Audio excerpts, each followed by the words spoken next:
How to open RAR file on mobile. Hi everybody, welcome back to our channel. So if you want to open the RAR file on mobile, what you want to do is, first of all, Android does not have a built-in system to open a RAR file. Some native file manager might offer basic extractions.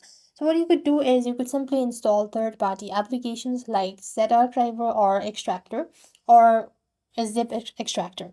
So here I have to open up my Play Store or an App Store, type in ZArchiver on the search bar and install this app. You could also use any other extractor of your preference as well.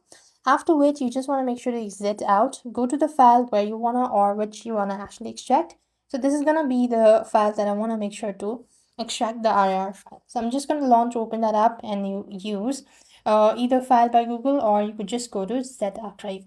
So this way I'm supposed to use it. Or this way I'm supposed to open the RAR file on mobile. I hope the video was helpful. Make sure to like, share and subscribe. Thank you for watching. See you in the next video.